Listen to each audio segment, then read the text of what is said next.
안녕하십니까, 김성구입니다. 오늘은 무엇이 불교인가, 그리고 무엇이 불교가 아닌가라는 시리즈 강의 제5부 가운데 9번째 강의를 시작하겠습니다. 이 9번째 강의의 제목은 인식의 한계인데, 지난 8강에서 우리가 이성의 한계에 대해서 했으니까 이제 인식의 한계에 대해서도 알아볼 필요가 있겠습니다. 먼저 부처님께서 14가지 물음에 대해서 아무런 답도 하지 않고 옳다 그러다 답도 하지 않고 입을 딱 다문 게 있습니다. 그 14무기라 그러는데 중암경, 전유경과 잡암경, 사유경에 나오는 얘기인데, 우선 시간에 대해서 누가 물었습니다. 우주는 시간적으로 영원한가? 우주는 시간적으로 영원하지 않은가? 우리가 이성적 사유를 볼 때서 논리적으로 볼 때는 이 두 개만 물으면 됩니다. 시간적으로 영원하거나 영원하지 않거나. 그 논리 바탕이죠. 그런데 여기는 두 가지 더 붙었습니다. 우주는 시간적으로 영원하기도 하고 영원하지 않기도 한가? 우주는 시간적으로 영원한 것도 아니고 영원하지 않은 것도 아닌가? 이렇게 네 가지를 물었습니다. 그 공간에서 똑같이 물었습니다. 우주는 공간적으로 유한한가? 우주는 공간적으로 무한한가? 우주는 공간적으로 유한하기도 하고 무한하기도 한가? 우주는 공간적으로 유한한 것도 아니고 무한한 것도 아닌가? 여기도 두 가지만 물을 텐데, 그거 논리적으로는 이해할 수 없는 물음 두 가지 더 있죠. 꼭 불교에서 말하는 중도를 표현한 것 같은 말을 물어서 네 가지씩 물었습니다. 그리고 또 자아에 대해서, 자아라는 것은 육체와 동일한가? 아니면 육체와 별개인가? 이렇게 두 가지를 물었어요. 여기는 두 가지만 물었네요. 사후세계에 대해서는 소위 깨달았다는 부처님은, 열애는 육체가 죽은 후에도 존재하는가? 열애는 육체가 죽은 후에는 존재하지 않는가? 우리 생각에는 둘만 물으면 될 것 같은데, 여기도 또 서로 긍정과 부정을 섞어놓은 걸 두 개를 더 물었습니다. 열애는 육체가 죽은 후에는 존재하기도 하고 존재하지 않기도 한가? 열애는 육체가 죽은 후에는 존재하는 것도 아니고 존재하지 않는 것도 아닌가?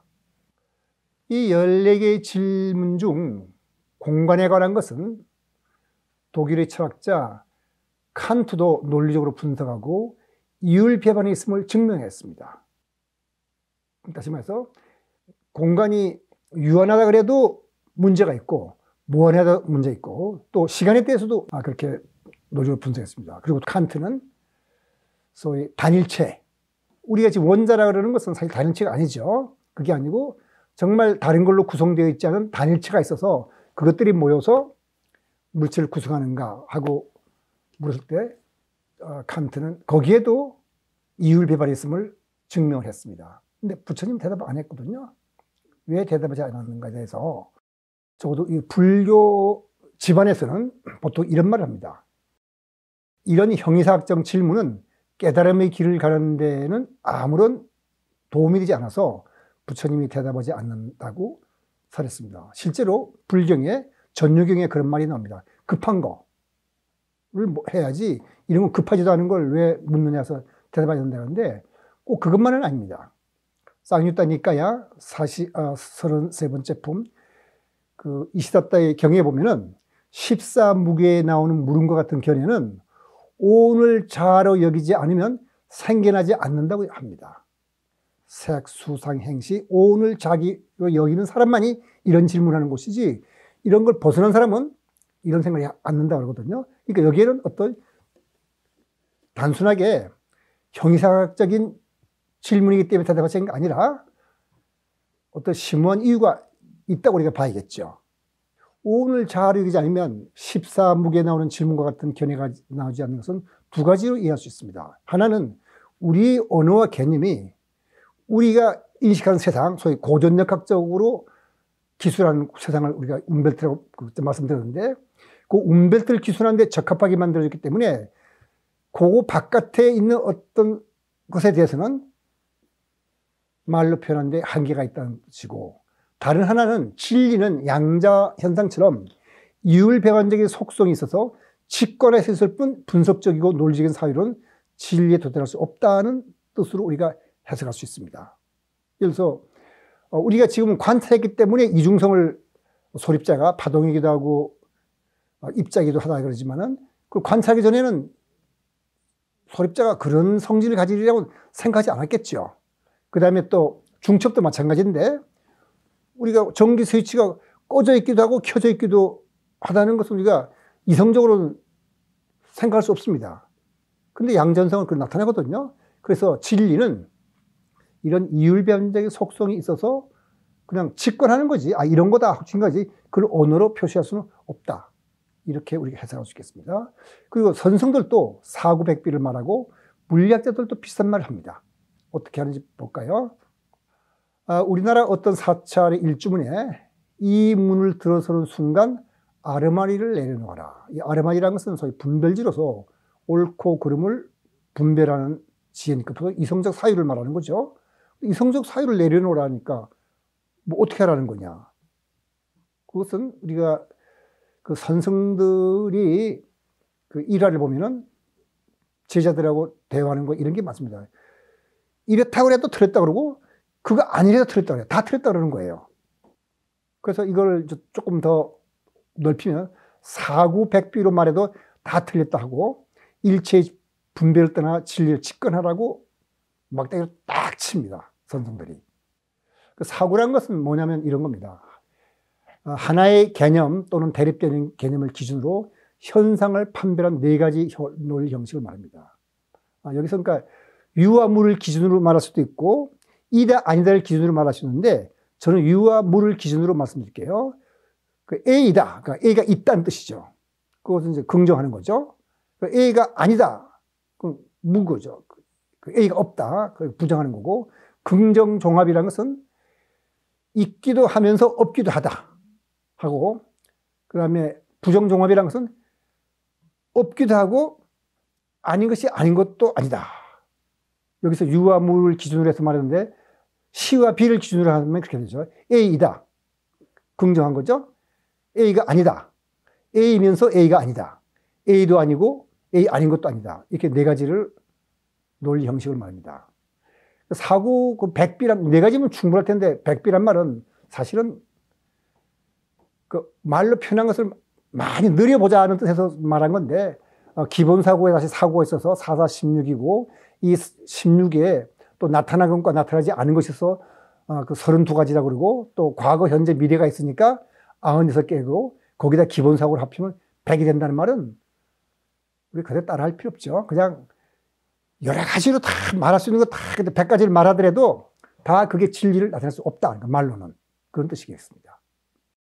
더군다나 부처님은 분별이 돼가거든요. 경전을 읽어보면 부처님이 굉장히 논리적으로 설명을 하고 있습니다. 그런데 왜 분별을 떠나라고 할까요?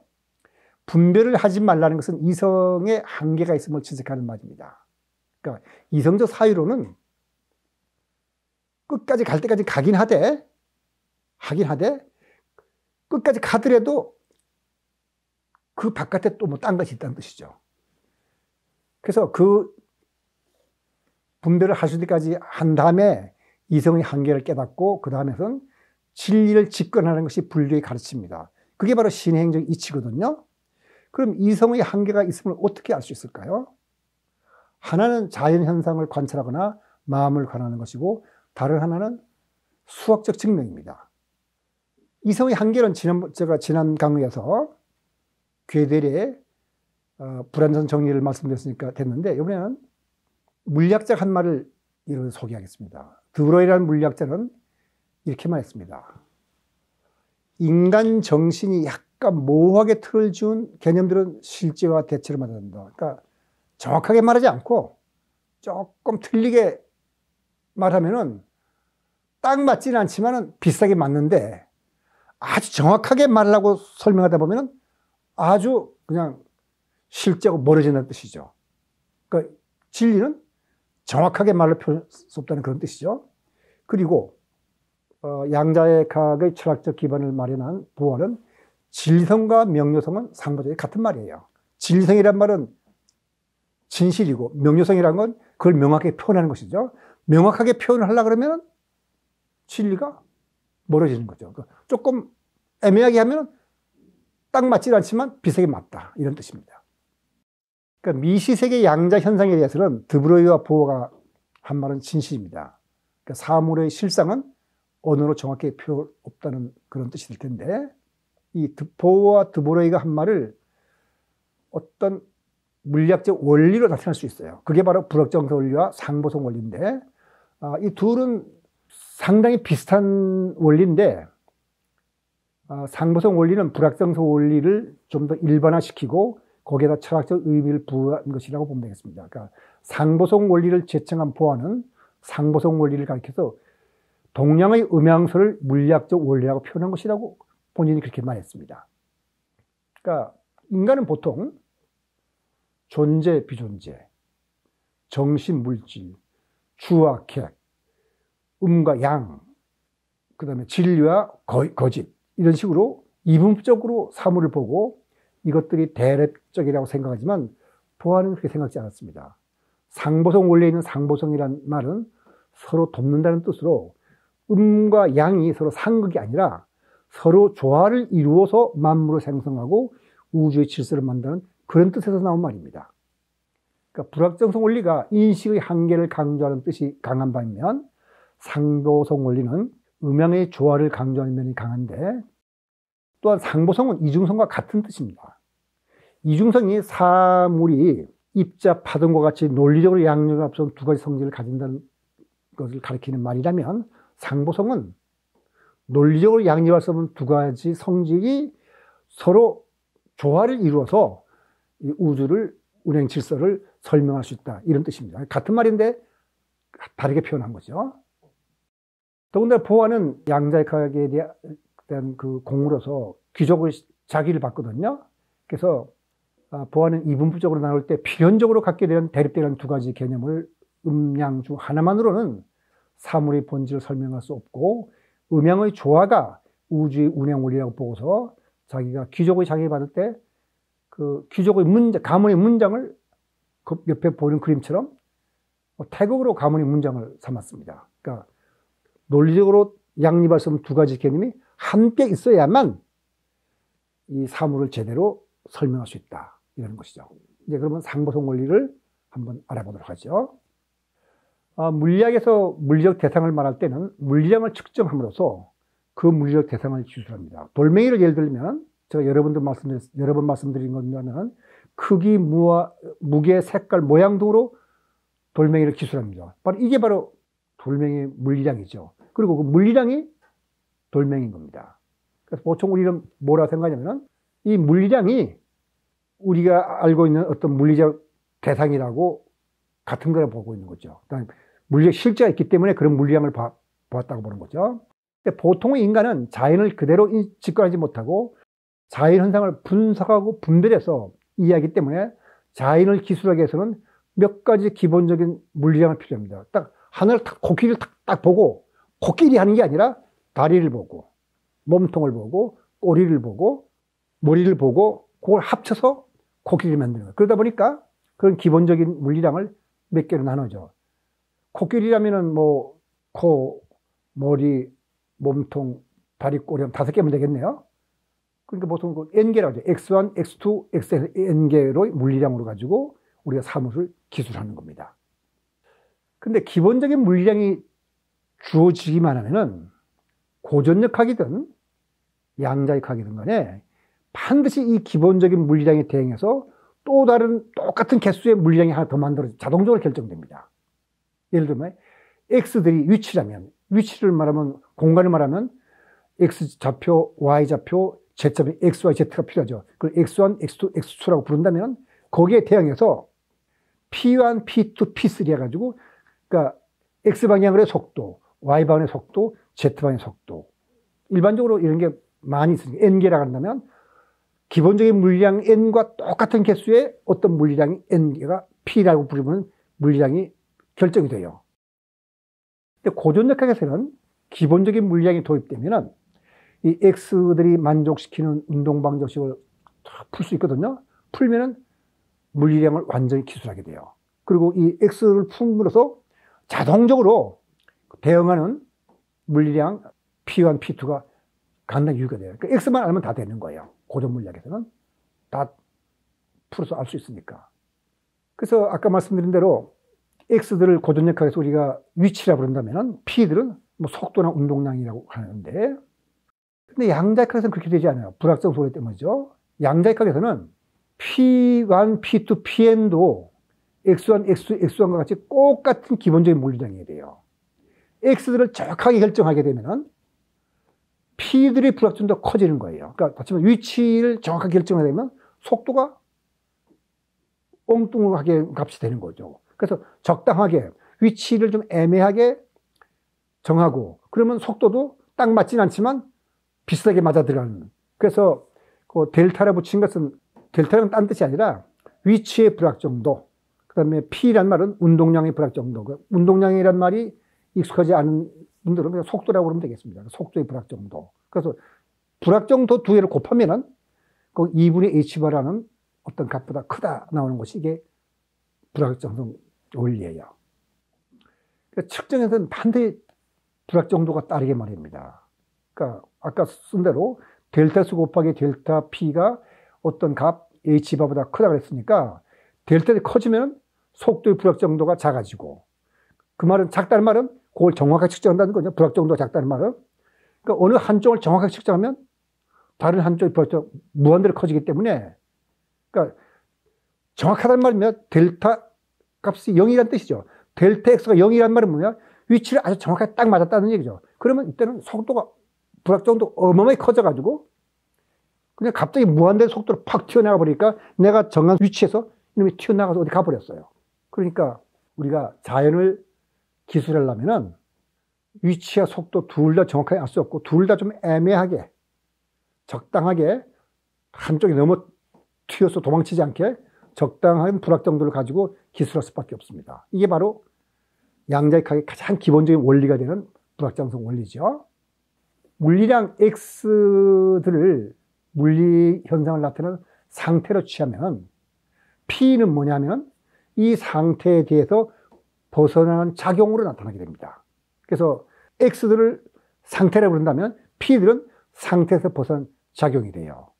그래서 X들 위치라고 그런다면 위치에서 벗어나라는 작용은 속도죠.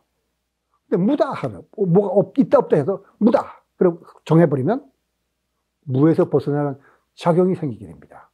참 신기하죠. 그래서 진공이라는 건 사실 없어요. 아무것도 없는 진공이에요. 왜냐하면 없다고 하고 우리가 인식한 그 순간 없다는 말은 뭐냐? 델타 X가 0이잖아요. 그죠? 그러면 거기서 벗어나는 작용이 커지니까 뭐가 생겨나요. 그래서 뭔가 보글보글 끓는 게 그 진공이 되죠. 그러니까 불교가 그 점에서 참 재밌는 게 진공묘유라는 말을 하는데 불확정성을 해보면 참 맞는 말입니다. 그러니까 어떤 상태와 그 상태에서 벗어나는 경향 중 하나만 강조할 수가 없어요. 어느 한쪽의 불확정도를 적게 하면 다른 쪽의 불확정도가 확 커져버려서 그걸 너무 도망치지 않게 알맞게 조화를 이루게 하는 것이 바로 자연의 운행 원리다. 이것이 사실 상보성 원리예요. 이 사실을 정리해서 보아는 다음과 같은 상보성 원리를 밝혔습니다. 자연현상은 반드시 서로 상보적인 두 조의 물리량으로 기술되며 그 두 조가 뭐냐면 한쪽 세트가 X부터 X1까지라면 또 다른 조는 세트는 P1과 Pn까지입니다. 그러니까 X1과 P1이 짝을 이루고 X2와 P2가 짝이 되는 거죠. 그래서 서로 짝이 되는 한 쌍의 상보적인 양은 동시에 정밀하게 측정할 수 없다. 그러니까 상보적인 양이란 서로 대립적인 개념을 나타내는 얘기죠. 왜냐하면 우리가 위치의 속도로 만든다면 위치를 정확하게 결정하니까 거기서 벗어나는 속도가 벗어나는 성질이니까, 그래서 위치를 예를 들면 속도는 그 위치에서 벗어나게 경향입니다. 그래서 위치와 속도는 이렇게 서로 대립적 관계에 있지만 둘을 너무 도망치지 않게 알맞게 그러니까 불확정성을 줘야 되는 거죠. 그러면 그 애매한 상태로 그 둘의 조화에 의해서 물리계가 조화롭게 움직인다. 그래서 이것을 갖다가 인간의 윤리를 놓고 본다면 불교가 원래 윤리를 많이 말하니까 이게 뭐죠? 적당히 용서하라는 거죠. 물이 너무 맑으면 물고기 안 산다 그러죠. 그러니까 너무 탁 잘라갖고 잘하려고 그러지 말고 조금은 여유를 두고 이렇게 애매하게 하라. 이런 뜻이 되겠습니다. 그러니까 입자 파동도 대립적인 개념 중 하나입니다. 입자라는 개념 하나만으로도 파동이라는 개념 하나만으로 물리를 키울 수 없어요. 그게 바로 연기법의 이치이기도 하죠. 그 이분법적 사고에서 전체를 이것과 이것 아닌 것으로 나누면 둘은 완전히 분리되고 별개의 것이 되지만 연기법이 옳다면 그럴 수 없습니다. 이것과 저것이 상호작용해갖고 뭐가 좀 여기서 이것 하는 순간 이것 아닌 것과 장애해서 이것이 조금 흔들려가지고 이것 더하기 이것의 불확정도, 이것 아닌 것은 이것 아닌 것 더하기 이것 아닌 것의 불확정도가 이렇게 애매하게 흔들리는 이런 상태가 되는 거죠. 이것과 저것은 서로 의존한 집단과 같아서 둘을 분리시킬 수가 없습니다. 전체는 분리할 수 없는 하나이기 때문에, 그러니까 나눌 수 없는 것을 나눠보기 때문에 우리에게는 인식의 한계가 생겨요.